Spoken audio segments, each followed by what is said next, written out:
আল্লাহ রাব্বুল আলামিন কোরআন কারীমের মধ্যে বলে দিয়েছেন, এ বন্ধু আপনি বলে দেন। রাসূল বলছেন আমি তোমাদের কাছে কিছু চাই না, আমি চাই শুধুমাত্র আমার আহলে বাইতের মহব্বত। এখন যারা আহলে বাইত রাসূল সাল্লাল্লাহু আলাইহি সাল্লামের সঙ্গে ভালোবাসা রাখবে তারা আমার নবীকে পেয়ে যাবে, যারা দুশমনি রাখবে তারা মুমিন হবে দূরের কথা মুসলমানই হতে পারবে না। কথা বলেন ঠিক কিনা? কারবালার জমিনের কথা বলছিলেন সবাই। আজকে যদি কারবালার জমিনের ঘটনা কোন খ্রিস্টান ঘটাইতো মনটারে বুঝ দিতাম। দাড়িওয়ালা টুপিওয়ালা মুনাফিকের গোষ্ঠী, আপনারা জবান খুলে বলেন এখনো বাংলার জমিনে সেই মুনাফিক আছে না নাই? এই আওয়াজে না দাঁতহীন কণ্ঠে বলা আছে না নাই? যারা ইয়েজিদের পক্ষে কথা বলে এরা কি মুসলমান হতে পারবে? এখনো আমাদের মতো মাইক ধরে বলে ইয়াজিদের নাকি কোনো দোষ নাই, ইয়াজিদ নাকি তাহাজ্জুদ গুজার, ইয়াজিদ নাকি অনেক নফল নামাজ পড়তো। এরা হলো বাংলার জমিনে ওই ইয়াজিদের প্রেতাত্মা। কথা বলেন ঠিক কিনা বলেন? এদের সাথে হুসাইনের কাফেলার কোনো সম্পর্ক থাকতে পারে না। আজকের ধারা নতুন নয়। কেউ বলবেন এই বাংলাদেশে নতুন দুইটা ভাগ তৈরি করা হয়েছে, না না, দুইটা ভাগ এই বাংলার জমিনে ৫৩ বছরের ইতিহাসে তৈরি হয় নাই। সেই কারবালার জমিন থেকে দুইটা ধারা হয়ে গেছে, একটা হলো ইয়াজিদের ধারা, আরেকটা হলো ইমাম হুসাইনের ধারা। কথা বলেন ঠিক কিনা বলেন?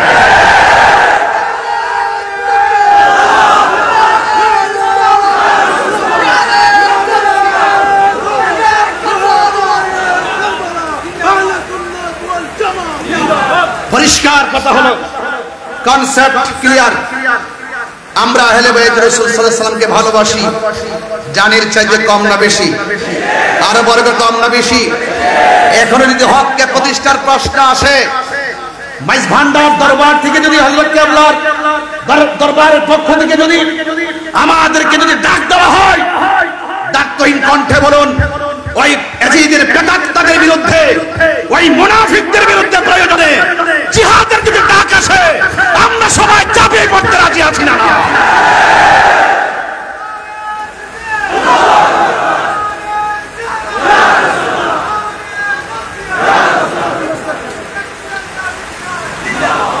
অনুরোধ করে বলবো ইমানের দাম অনেক বেশি।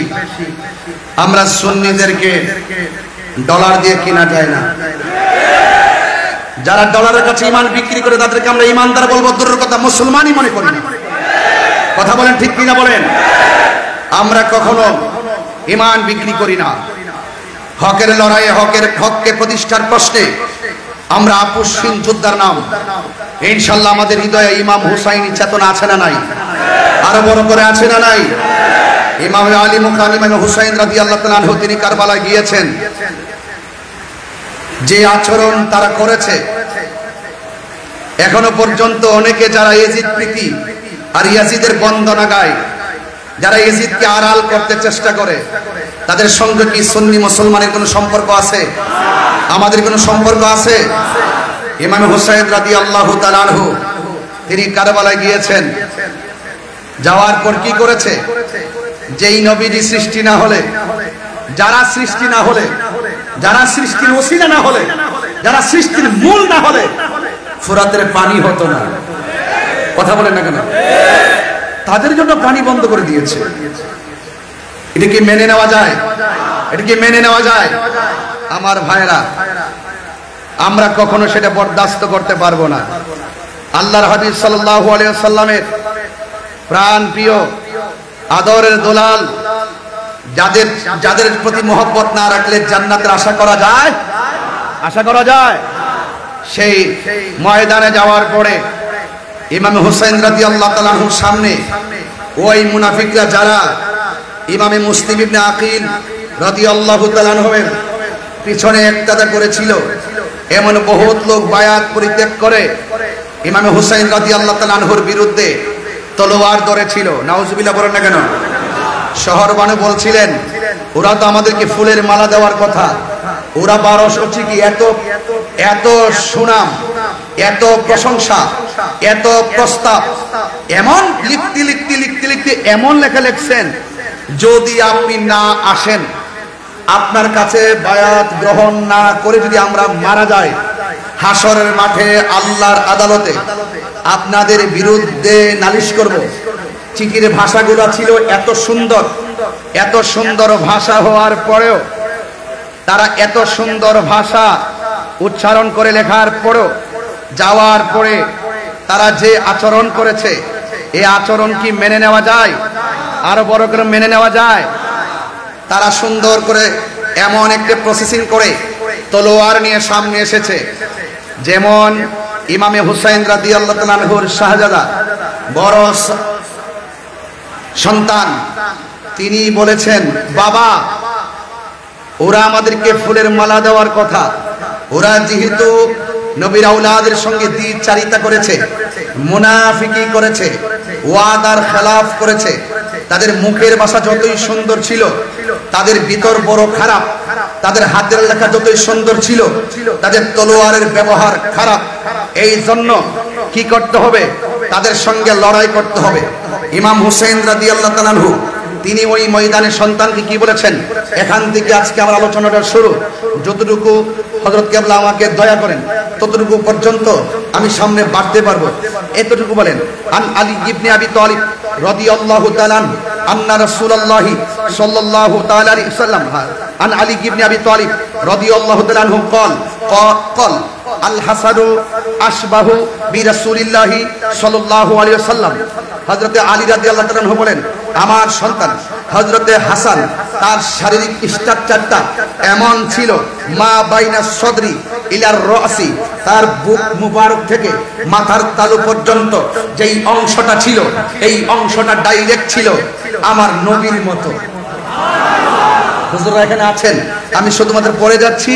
এরপরে বলছেন, ওয়াল হুসাইনু আশবাহু বিন নবী সাল্লাল্লাহু আলাইহি সাল্লাম মা কানা আসফালা মিন যালিকা। ইমাম হুসাইন রাদিয়াল্লাহু তাআলা আনহু বুক থেকে নাভি মূল থেকে নিচের যে অংশটা ছিল এই অংশটা ছিল ডাইরেক্টলি আমার নবীর মতো। বড় করে বলেন না সুবহানাল্লাহ। ইমাম আলী আকবর যখন বললেন, বাবা আপনি মাঠে যাওয়ার আগে আমি আপনার আগে যাব, তখন ইমাম হুসাইন রাদিয়াল্লাহু তাআলা আনহু তিনি বললেন, হে আলী আকবর তুমি যদি যাও তোমার চাচার যে স্ট্রাকচার ইমামে হাসান মুজতবা রাদিয়াল্লাহু তাআলা আনহু বুক থেকে মাথার তালু পর্যন্ত যেই অংশটা সেই অংশটা ছিল আমার নবীর মতন, এবং নাভিমূল থেকে নিচের যে অংশটা এটাও ছিল আমি তোমার বাবা ছিল, বাবার যে স্ট্রাকচারটা এটা ছিল আমার নানার মতন। এখন আল্লাহ পাক তোমার মাঝে এমন একটা নিয়ামত দিয়েছে, তোমার কণ্ঠটা শুনতে ডাইরেক্ট আমার নানার মতো। তুমি যদি চলে যাও তাহলে কে আমাকে এত সুন্দর ডাক দিয়ে নানার ডাকের স্বাদ মিঠাবো। কিন্তু মনে রাখবেন, হকের প্রশ্নে কেউ ঘরে বসে থাকে নাই। আহলে বাইত রাসূল সাল্লাল্লাহু আলাইহি সাল্লাম হককে প্রতিষ্ঠার লক্ষ্যে তিনি রক্ত মুবারক ঢেলেছেন, জীবন মুবারক দিয়েছেন। এই জন্য আমাদের সবার করণীয়, আমাদেরকে জীবন দিতে হবে। আমরা জীবন দিতে চাই কি চাই না? আরো বড় জীবন চাই কি চাই না? গভীর মনোযোগ। আমি ইমামে আলী আকবর রাদিয়াল্লাহু তাআলা আনহু বলেন, বাবা আমি চলে যাব যুদ্ধের ময়দানে। ইমামে হুসাইন রাদিয়াল্লাহু তাআলা আনহু বলেন, বাবারে তোমার কণ্ঠটা শুনতে ডাইরেক্টলি আমার নানার মতো। তুমি যদি চলে যাও কে আমাকে ডাক দিয়ে সেই ডাকের স্বাদ মিটাবে?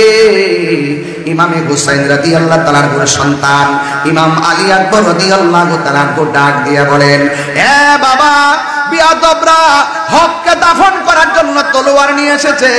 আমরা যদি তলোয়ারের মোকাবেলা যদি জীবন দিয়ে না করি তাইলে আপনার নানা জান মদিনাতুল মুনাওয়ারা থেকে খুশি হবেন না বেজার হবেন।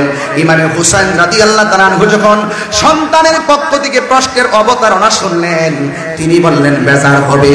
ইমামে আলী আকবর রাদিয়াল্লাহু তাআলা আনহু ডাক দিয়ে বলেন, বাবা তাইলে আপনি আমাকে আর না করবেন না, আমি আপনাকে ডাক দিয়ে জিহাদের ময়দানে যাব, সেখান থেকে আবার এসে আপনাকে আমি প্রাণ ভরে ডাকবো। হাতের মধ্যে তলোয়ার নিলেন, তলোয়ার নিয়ে তিনি যুদ্ধের ময়দানে চলে গেলেন।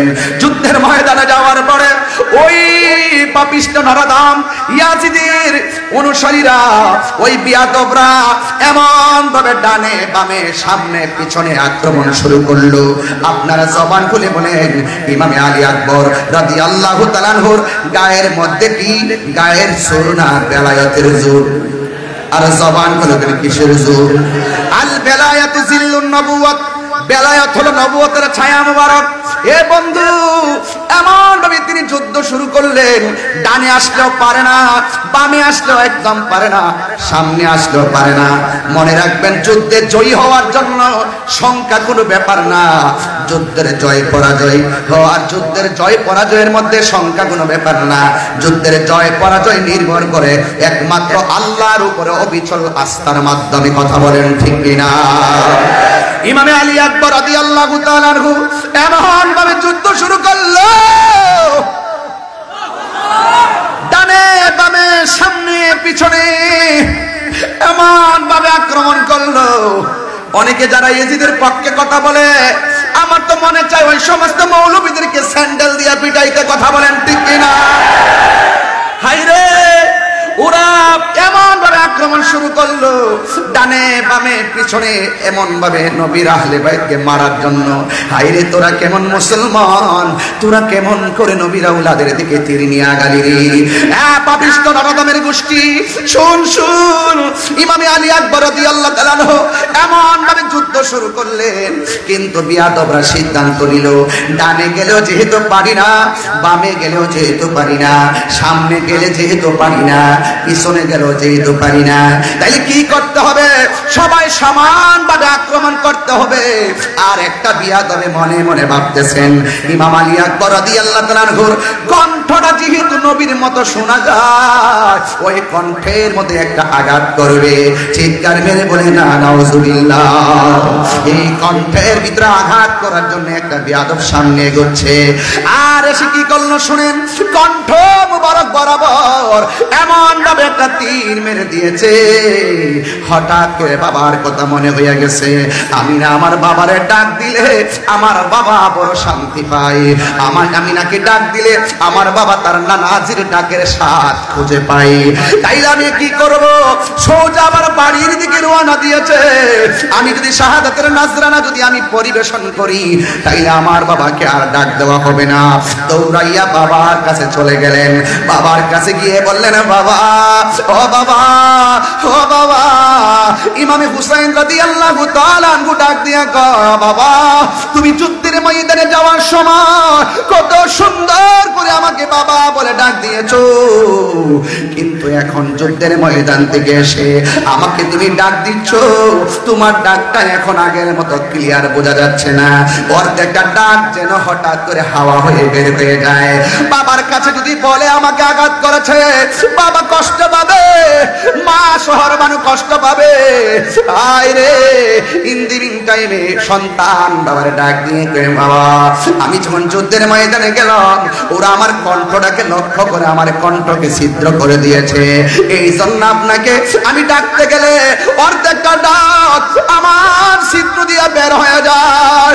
ও ফটিকছড়ির বাবা, মাইজবান্ডার দরবারে আশিকিরা, হযরত কেবলার পাগলের দল, জবানটা খুলে উঁচু আওয়াজে বলে না, ইয়া হুসাইন।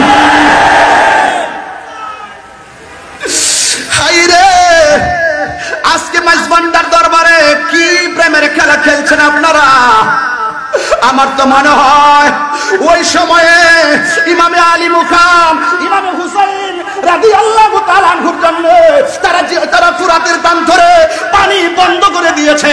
আমার তো মনে হয় আজকে মাইজবান্ডার দরবারের আশিকরা যেইভাবে আহলে বাইত রাসূল সাল্লাল্লাহু আলাইহি সাল্লামের প্রেম নিয়ে যারা হাজির হয়েছে, এই দরবারের শিক্ষা এবং দীক্ষা, আহলে বাইতের প্রেম এত চমৎকার, এই মুহূর্তে যদি কারবালা হতো আর ফুরাতের প্রান্তরে বিয়াদবরা যদি পানি বন্ধ করে দিত, মাইজবান্ডার দরবার শরীফ থেকে আকাশ পথে উড়ে গিয়ে ইমামে আলী মুকামের কাছে পানি নিয়ে হাজির হয়ে যেত।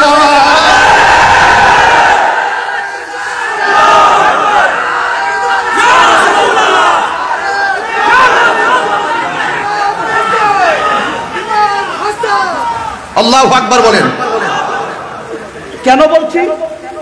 কেন বলছি আপনারা দেখেন, গাজায় যখন আক্রমণ করলো ইসরায়েলের আগ্রাসনের বিরুদ্ধে আমরা 26 তারিখে ঢাকার ঐতিহাসিক প্রান্তরে জেগে উঠেছি। এই 26কে হৃদয়ে ধারণ করে একের পর এক 26 হবে। কথা বলেন ঠিক কিনা বলেন? মাইজবান্ডার দরবার থেকে ঢাকা বাংলাদেশের যে কোনো প্রান্তরে টেকনাফ থেকে তেতুলিয়া পর্যন্ত আমরা সবাই থাকতে চাই, কে চাই না বলে? দেখেন, ইসরায়েলের আগ্রাসনের বিরুদ্ধে আমরা রাজপথে শত বাধাকে উপেক্ষা করে দিয়েছি। বাংলাদেশ থেকে অনেক খাবার সেই গাজার মুসলমানদের ঘরে পৌঁছে দেওয়া হয়েছে।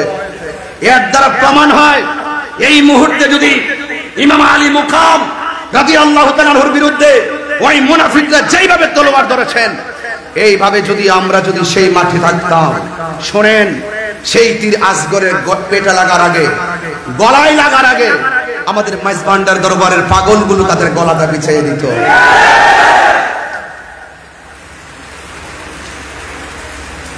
আপনাদেরকে অনুরোধ করে বলবো, আজকের কথা শুধু ঘটনা নয়, আজকের কথা হলো চেতনা। বাঁচতে হলে বাঁচার মতো বাঁচেন। কথা বলেন, ঠিক কিনা বলেন? মুনাফিকের জিন্দেগি 50 বছর প্রয়োজন নয়। কথা বলেন, ঠিক কিনা? ইমানদারের জিন্দেগি নিয়ে একদিনই যথেষ্ট। ইনশাআল্লাহ বলেন না কেন? আর ইনশাআল্লাহ বলেন না কেন? ডাক দিয়া বলে, বাবা, ওরা আমাকে এমন ভাবে গলার মধ্যে আঘাত করেছে, আমি আপনাকে বাবাটা পরিপূর্ণ ডাকতে পারি না। এবার বাবা বিচলিত হয় না, কারণ নবীর আহলে বাইত আমার নবী পাকের আদর্শ বাস্তবায়ন করার জন্য এবং তার নানা জানের কোটি কোটি উম্মতকে নাজাতের উসিলা করার জন্য নিজের রক্ত মোবারক থুতু বালু কামায় প্রান্তরে শুকনা মরুভূমির বালির মধ্যে শুকনা বালুতে রক্ত মোবারক দিয়ে ভিজিয়ে নানা জানের কোটি কোটি উম্মতকে জান্নাতে নেওয়ার উসিলা করেছেন। কথা বলেন, ঠিক কিনা? এ ভাইরা আমার, ইমামে আলী আকবর রাদিয়াল্লাহু তাআলা আনহু বলেন, বাবা, ও বাবা গো, আপনার কাছে কোনোদিন আমি কিচ্ছু চাই না, মেহেরবানি করে আমাকে একটু পানি দেন। কিন্তু কেমন খবর দেখেন রে বাবা, মস্কের ভিতরে পানি নাই, ফুরাতের প্রান্তরে পানি আছে, কিন্তু পানি আনতে দেয় না, বন্ধ করে রেখেছে। কূপের মধ্যে পানি নাই যে পানি পান করাবে। অনেক মানুষ বলে পানি নাই, পানি পান করাইতে পারি না, কিন্তু এই কথাটা আমি কিছুক্ষণের জন্য আড়াল করতে চাই। পানি নাই মানে, আনতে পারে না মানে কিসের বন্ধ? খাজা গরিবে আমার যদি আনা সাগরে পানি লুটার ভিতরে আনতে পারে, তাইলে কোটি কোটি গুণ পাওয়ার হলো আমার মাওলা হুসাইন। কথা বলেন, ঠিক কিনা? আমি আগে বলেছি, এই রক্ত মুবারকটা ঢেলে দেওয়ার মূল কারণ কোটি কোটি নবীর পাগলকে জান্নাতে নেওয়ার জন্য। কথা বলেন, ঠিক কিনা? সব কথা তার বলতে পারবো না, এত গভীরতা যাইতে পারি না, বুঝার জন্য বলছি। ডাক দিয়া বলে, বাবা আমাকে পানি দেন। হুসাইন রাদিয়াল্লাহু তাআলা আনহু বলে, আমি কেমন বাবা, মস্কের ভিতরে পানি নাই, কূপের মধ্যে পানি নাই, ফুরাতের প্রান্তরে পানি ঢেউ খেলে, কিন্তু আমি পানি আনতে তারা আমারে দেয় না। ও বাবা, তুমি আমার কাছে পানি চাইছো, ঠিক আছে, তুমি লম্বা হয়ে মাটির মধ্যে শুয়ে দাও। লম্বা হয়ে সন্তান অধীর আশা নিয়ে শুয়ে গেলেন। কই তোমার জবানটার একটু হা করো। এবার জবানটার হা করছেন। ইমামে আলী আকবর রাদিয়াল্লাহু তাআলা আনহু বলেন, আমি মনে করেছি আমার বাবা আমার মুখের মধ্যে ফুরাতের পানি ঢেলে দিবেন, হয়তো বা মস্কের পানি দিবেন, না হয় কূপের ভিতর দিয়ে পানি এনে দিবেন। আমি তাকায় দেখলাম বাবা আমার ডাক দিয়া কয়, আকবর তুমি আমার কাছে পানি চাইছো, একটু মুখটা হা করো। যেই মাত্র মুখটা হা করলেন, ওই মুহূর্তে ইমামে আলী আকবর রাদিয়াল্লাহু তাআলা আনহু বলেন, বাবা আমারে পানি দেওয়ার কথা বলে নিজের শুকনা জিহ্বাটা, নিজের শুকনা জিহ্বা মুবারকটা আমি আলী আকবরের মুখের ভিতরে ঢুকাইয়া দিল। আমি কি, আমার জিহ্বা তো শুকনা, আমি তাকায় দেখতেছি আমার বাবার জিহ্বাটা আরো বেশি শুকায়া রইছে। এবার ডাক দিয়া কয়, বাবা আমার বাবা আছে বলে আপনার কাছে পানি চাইলাম, আপনার বাবা শরীয়তে পর্দার আড়াল, এত শুকায় থাকার পরেও আপনি পানি মোবারক পান করলেন না, আপনি পানি পানি পানি পেলেন না, আপনার জিহ্বা মোবারক তারা শুকায় রয়েছে। ও বাবা, আর পানি লাগবে না, আমার জন্য আল্লাহর শাহাদাতের নজরানা আমার জন্য অপেক্ষা করতেছে। এ নাই নাই, ইমাম আলী আকবর রাদিয়াল্লাহু তাআলা আনহু নাই, শহর বানো ডাক দিয়ে কে আব্বা। ইমাম আব্বাস রাদিয়াল্লাহু তাআলা আনহুর হাতের মধ্যে একটা থলি ধরায় দেওয়া হলো। ছোট্ট বাচ্চা আলী আসগর কাঁদে, ঘরের মধ্যে মহিলারা পানি পান করতেছে না, একটু ফোরাতের প্রান্তরে যান, যাইয়া একটু পানি নিয়ে আসেন। এবার থলি নিয়ে মাঠের মধ্যে পানি আনতে গেল। এই ইবনে জিয়াদের গোষ্ঠীর কথা নাফরমান, তারা আসার সুযোগ দিল কিন্তু যাওয়ার সুযোগটা দেয় না। কি করলো জানেন? ওই ফোরাতের পানি সুন্দর করে থলির মধ্যে নিতেছেন, আর পানির মধ্যে তাকায় দেখতেছেন আলী আকবরের চেহারা পানিতে ভাসে। একেবারে সুন্দর করে পানিটা নিলেন, একটু আগে পান করবেন, পান করতে যাইয়া দেখেন ওই পানির মধ্যে হাতের কুশের মধ্যে আলী আকবরের চেহারা ভাসে। নিজে পানিটা পান করে নাই, পান না কইরা ওই ঘরের মানুষের জন্য ফুরাতের পানিটা যখন এই থলির মধ্যে নিলেন, এবার বিয়াদবরা তারে ধরলেন, কই যত কিছু করো না কেন এই পানি নিয়ে তাবুতে যাওয়ার সুযোগ দেওয়া হবে না, এবারে পানি নিয়ে যাওয়ার সুযোগ দেওয়া হবে না। ইন দি মিন টাইমে ইমাম আব্বাস রাদিয়াল্লাহু তাআলা আনহু বলেন, আমাকে তোমরা মেরে ফেলো, আমার কোনো আপত্তি নাই, আমি ওয়াদা করেছি পানি নিয়ে যাব, একটু পানিটা পৌঁছাইয়া দেওয়ার সুযোগ দাও। ডাক দিয়া বলেন, না, সুযোগ দেওয়া যাবে না। ও বন্ধুরে, ও মাইজ ভান্ডার দরবারের বাবা, এবার তারা আক্রমণ করলো। আক্রমণ করতে করতে করতে করতে তার ওই থলির বরাবর একটা তীর দিয়ে আঘাত করলো। থলির পানিটা আস্তে আস্তে করে, যে পানি দিয়া নবীর আওলাদের কলিজা ভিজে নাই, সেই পানি ফুরাতের প্রান্তরের দুধু বালুকাময় প্রান্তর ভিজে গেল। ওই নাফরমানের গোষ্ঠী পানি পান করতে দেয় না, এমন ভাবে আঘাত করলো তার ডান হাতটা কেটে ফেললো। এবার তিনি ব্যাগটা বাম হাতের মধ্যে নিলেন, বাম হাতটা কেটে ফেললো। এবার দাঁত দিয়ে সুন্দর করে কামড় দিয়ে ধরলেন। এই বিয়াদবরা কি করলো? ইন দি মিন টাইমে তার সিনা মুবারকের বরাবর আঘাত করলো। এইভাবে আঘাত করার পর নাই নাই, ইমাম আব্বাস নাই। হঠাৎ করে একটা সন্তান, যার নাম হলো ওয়াহাব কালবি, ওই ওয়াহাব কালবি তার মা দুঃখিনীকে ডাক দিয়া বলে, ও মা, ইমামে আলী মুকাম ইমামে হুসাইন রাদিয়াল্লাহু তাআলা আনহুর সঙ্গীরা যারা এসেছিলাম সবাই একে একে শহীদ হয়ে যাচ্ছে, আমার একটু বিদায় দেন। এই কথা আমি বিগত পরশু দিনে বলেছি, আবারও বলে দিয়ে যায়। ও আব্বুরে, ইন দি মিন টাইমে ইমামে হুসাইন রাদিয়াল্লাহু তাআলা আনহু এই যুদ্ধের ময়দানে তিনি প্রস্তুতি নেবেন। আর ওয়াহাব কালবি মাকে ডাক দিয়া বলে, ও মা, আমি কি করব? মা ডাক দিয়া বলে, এ ওয়াহাব কালবি, আমি তোমার কি হই? ওয়াহাব কালবি বলে, মা হই। আল্লাহু আকবার বলেন না কেন? মা হই, তাহলে ঠিক আছে, আমি তোমার মা। তোমাকে আমি একটা কথা বলি, তুমি হাতের মধ্যে তলোয়ারটা নিয়ে যুদ্ধের ময়দানে যাইবা। ইমামে আলী মুকাম ইমামে হুসাইন রাদিয়াল্লাহু তাআলা আনহু যুদ্ধের ময়দানে যাওয়ার আগে তুমি যুদ্ধের ময়দানে যাইবা। কিন্তু আমি মা তোমাকে একটা কসম দিতে চাই। কই মা বলে দেন না। মা ডাক দিয়া বলে, ও ওয়াহাব কালবি, শুনো শুনো, যুদ্ধের ময়দানে তুমি যাইবা, বিয়াদবদের সঙ্গে মুনাফিকদের সঙ্গে অস্ত্র নিয়ে সামনে বাড়বা।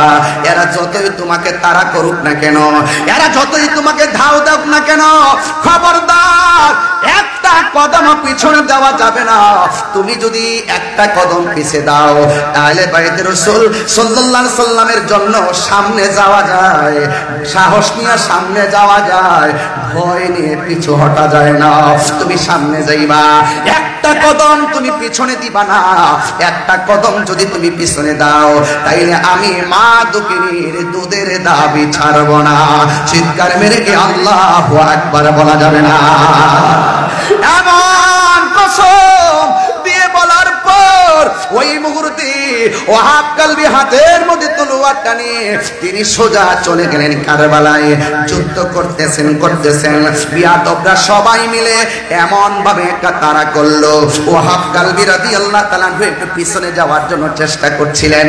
হঠাৎ করে মার কসমের কথাটা মনে হয়ে গেছে। মা যখন কসম দিল, ওই কসমের কথা যখন স্মরণ হয়ে গেছে, ইমাম আলী আকবর একটা কদম, ইমাম ওয়াহাব কালবি একটা কদম আর পিছনে দেয় নাই, সামনে অগ্রসর হলো। হাজার হাজার মানুষের সামনে একা কি করবে?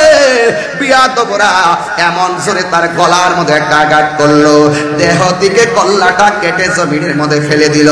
যেই মাত্র জমিনের মধ্যে ফেলে দিল, যেমন করে আমি টিস্যুটাকে ধরলাম, এমন ভাবে বিয়াদবরা ইমাম হযরতে ওয়াহাব কালবির মাথার চুলের মধ্যে এমন ভাবে ধইরা এই কল্লা মুবারকটাকে তার মায়ের কাছে নিয়ে গেল।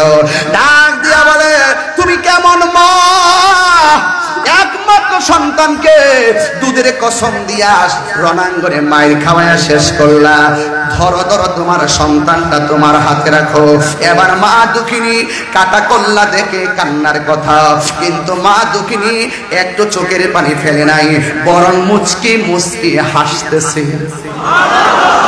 আপনার মা যদি আপনার কাটা কল্লা দেখে হাসবে না কাঁদবে? এ যুবক, ওই ওয়াহাব কালবি রাদিয়াল্লাহু তাআলা আনহু আম্মা জান কাটা কল্লা দেখে তিনি হাসতে শুরু করলেন। এবার ওরা ডাক দিয়া বলে, এ ওয়াহাব কালবির মা, সন্তানের কাটা কল্লা দেখে কেন তুমি হাসতেছো? এবার ডাক দিয়া বলে, আমি হাসবো না দি কাঁদবো নি, আমার সন্তানকে আমি যুদ্ধের ময়দানে পাঠাইছি, আহলে বাইত রাসূল সাল্লাল্লাহু আলাইহি সাল্লামের পক্ষে যুদ্ধের মাঠে আমার সন্তান কল্লা দিয়েছে। একটু আগে ছিলাম আমি ওয়াহাব কালবির মা, কল্লা কাটার পরে আমাকে আমার আল্লাহ শহীদের মা বইলা ডাক দিবে। আরো বড় করে বলে না আল্লাহু আকবার। আমাকে আমার মা, আমাকে আমার রব আমাকে শহীদের মা বলে ডাক দিবে, আমি কাঁদবো কেন? তোমরা আমার সন্তানের কল্লাটা আমার হাতে দিয়েছো, আমি তাকে দেখলাম আমার সন্তানের ঠোঁট দুইটা নড়াচড়া করতেছে। আপনারা জবান খুলে বলেন, আল্লাহর পথে যারা জীবন দেয় ওরা কি মরা নাকি জিন্দা? আরো বড় করে বলেন, মরা নাকি জিন্দা? ওয়ালা তাহসাবান্নাল্লাযীনা কুতিলু ফি সাবিলিল্লাহি আমওয়াতান ফাআহইয়াত ওয়ালা তাহসাবান্নাল্লাযীনা কুতিলু ফি সাবিলিল্লাহি আমওয়াতা বাল আহইয়াউন ইনদা রাব্বিহিম ইউরযাকুন। আল্লাহর পথে যারা জীবন দেয়, আওয়াজ করে বলুন, আল্লাহর পথে যারা জীবন দেয় ওরা কি মরা না জিন্দা? এটা কার কথা? আর জবান খুলে বলেন কার কথা? এরা শুধুমাত্র জিন্দা নয়, বাল আহইয়াউন ইনদা রাব্বিহিম ইউরযাকুন।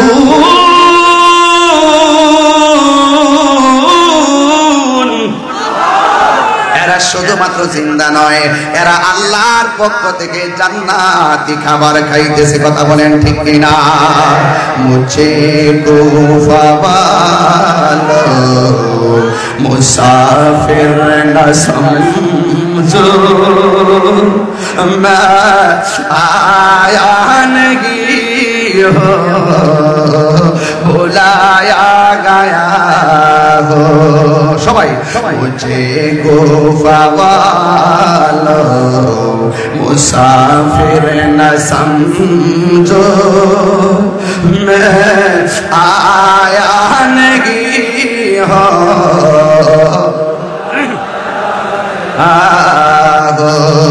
कि मेहमान बना कर सताया गया हो, कि मेहमान बना कर सताया गया हो, मैं रोया नहीं हो रुलाया गया हो।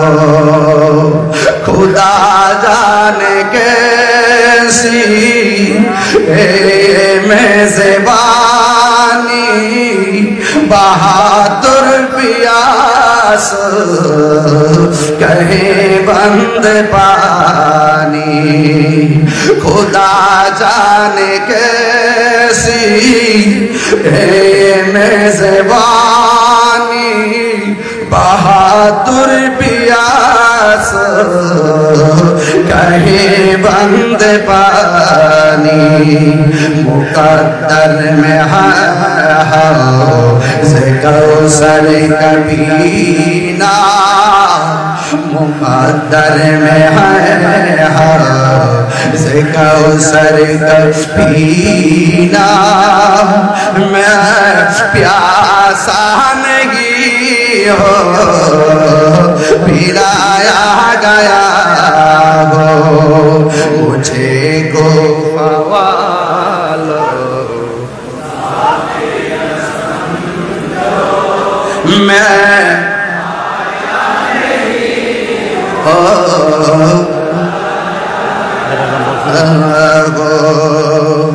झुका था जो सरवा रेगाहे खुदा वही सर कलम गया करबला में झुका था जो सरवा रेगाहे खुदा वही सर कलम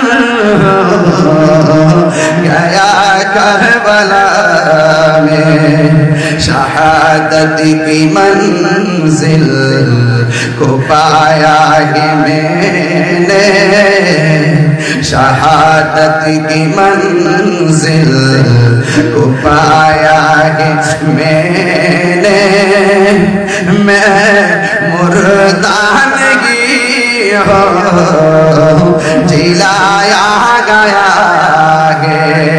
এটার বাংলাটা একটু শুনেন সবাই বুঝবেন যে মাথা ঝুঁকা তো আল্লাহরই দরবারে সে মাথা কাটিল এজিদ সীমারে শাহাদাতের মর্যাদা লাভ করেছি শাহাদাতের মর্যাদা লাভ করেছি আমি মরেছি এমন জিন্দা হয়েছি আল্লাহু আকবার বলবেন না এখনো হুসাইন জিন্দা আছে না নাই ইয়াজিদের কবর কোথায় আছে খুঁজে পাওয়া গেছে আরে খুঁজে পাওয়া গেছে ইয়াজিদের নাম কি সেই দিনের পর থেকে আজ পর্যন্ত কেউ কি কোনো সন্তানের নাম ইয়াজিদ রেখেছে এর মানে কি হলো ইয়াজিদের ইতিহাস নিকৃষ্ট ইতিহাস ফেরাউনের ইতিহাস নিকৃষ্ট ইতিহাস নমরুদের ইতিহাস নিকৃষ্ট ইতিহাস আবু জাহেলের ইতিহাস নিকৃষ্ট ইতিহাস আবু লাহাবের ইতিহাস নিকৃষ্ট ইতিহাস ইমামে আলী মুকামের ইতিহাস প্রেমের ইতিহাস প্রেমের ইতিহাস প্রেমের ইতিহাস ঠিক কি না বলে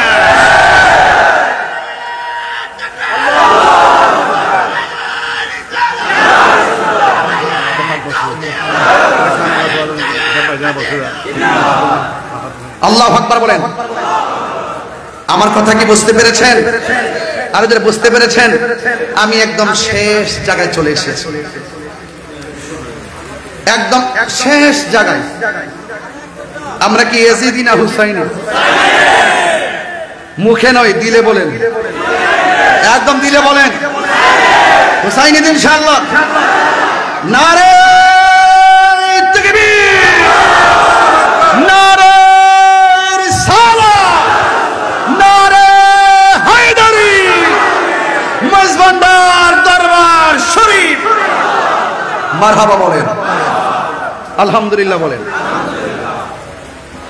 কিছু কালামের অনুরোধ আসছে আমি কিছু পারি কিছু আমার জানা নেই তারপরও আওলাদ পাক শানে গাউসুল আজম মজবন্দারি ইনশাআল্লাহ বলবো অবশ্যই বলবো এবং বলে আসছি মারহাবা বলেন এখানে এসে না আসার আগেই বলেছি ওই সময় নজর করম প্রত্যাশা করেছি।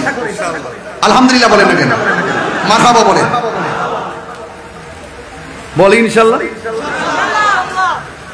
আবারও ইমানটা তাজা করেন। এজিদি না হুসাইনি? মুনাফিক না মুমিন? মারহাবা বলেন ইনশাল্লাহ। হৃদয়কে আলোকিত করুন। আপনি আমার সামনে দাঁড়াইছেন, এটা অনুচিত। বসুন, নিচে বসুন।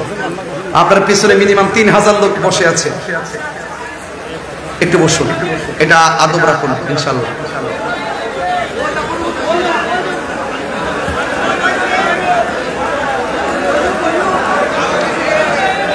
আলহামদুলিল্লাহ বলেন।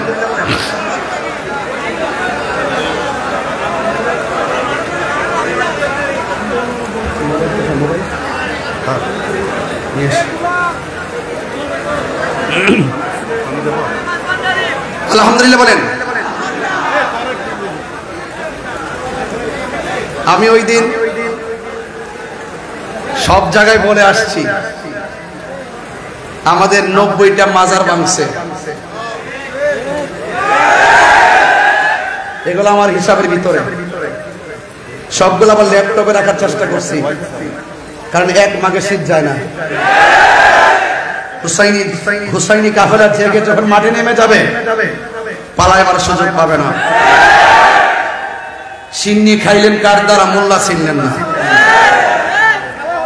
এই মাজারগুলো কি ইহুদিরা ভেঙেছে? কথা বলুন। খ্রিস্টানরা ভেঙেছে? কারা ভেঙেছে? ওই যে ইয়াজিদের খালাতো ভাইরা।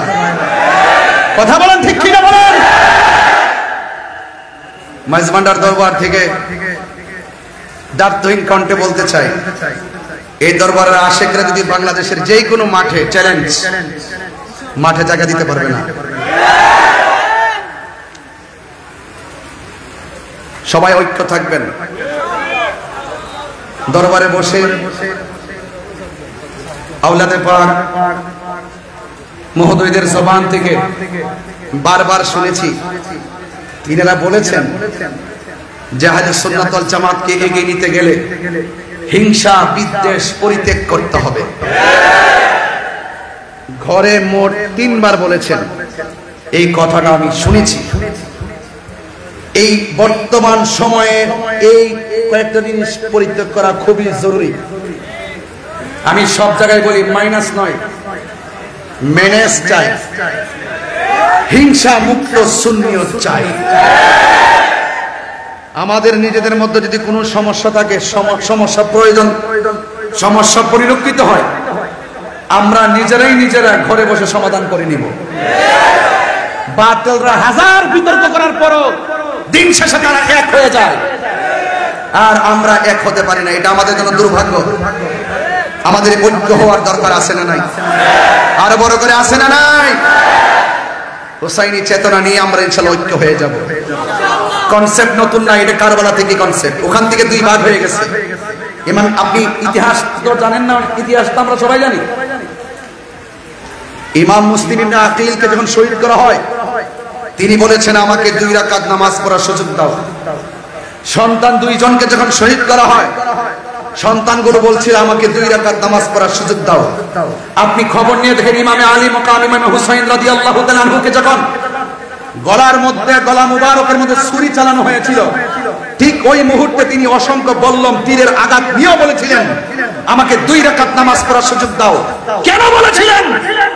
একটা মাত্র কারণে বলেছিলেন, কারণ ওই মাঠে তারাও নামাজ পড়েছে, তারাও ফুরাতের পানি দিয়ে উঁচু করেছে, তারাও আযান দিয়েছে, তারাও ইকামত দিয়েছে, তারাও জামাতে নামাজ পড়েছে। ইমামে আলী মুকাম ইমামে হুসাইন রাদিয়াল্লাহু তাআলা আলাদা জামাত করে নামাজ পড়ে তিনি বুঝিয়ে দিয়ে গেলেন ওদের নামাজ আমার নামাজ এক নামাজ না। কথা বলেন ঠিক কিনা? আমরা তো সেভাবে বিভক্ত আছি, এটা থাকবে। এটা কি থাকবে? ওই মুনাফিক এখনো আছে না নাই?